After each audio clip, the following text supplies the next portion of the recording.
These are the Paget messages.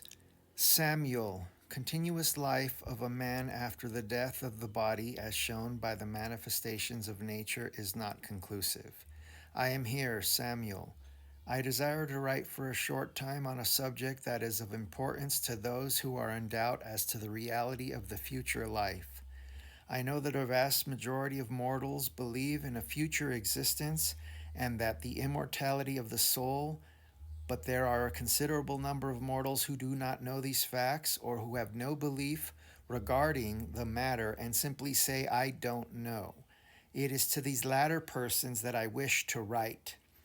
In the first place, all persons know, if they know anything, that they are living and that sooner or later what they call death is inevitable, no matter from what cause it may take place.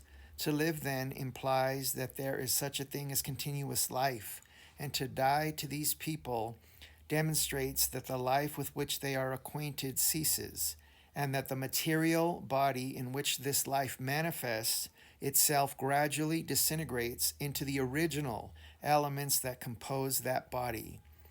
Now, a man being a materialist purely would seem to be correct in his conclusions that when life, which could be manifested only through the material things of nature, ceases and the body becomes inanimate and dead, that then is the end not only of the body but of the individual.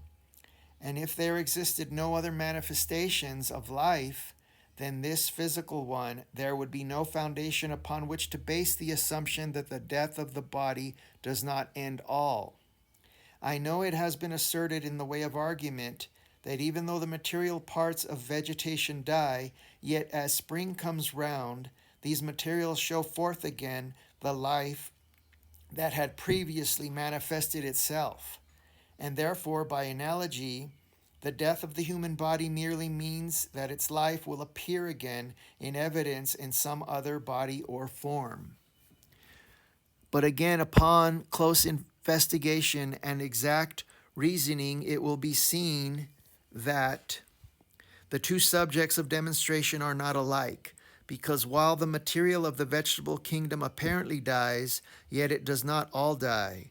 For even though you may apparently see the particular body of the tree or plant or every part of it go into decay or rottenness, yet as a fact, this is not true. The whole of the material plant, which enclosed or manifested life, does not die until out of it a new body arises and grows, and the life that animated the body that appears to have died continues in it, awaiting the new growth for its display of existence. The flower dies, and the bush upon which it grows may appear to die, yet the roots continue to enclose the life principle which causes the bush to grow again, and which has its genesis in these roots, and is the same life that originally existed in the bush. Pluck up the bush by the roots and expose them to the elements until they die and commence to disintegrate, and then replant them, and you will find they will not grow for the reason that the life which had animated them has departed. And the same conclusions will be reached when you apply the same investigation and reasoning to every species of the vegetable kingdom.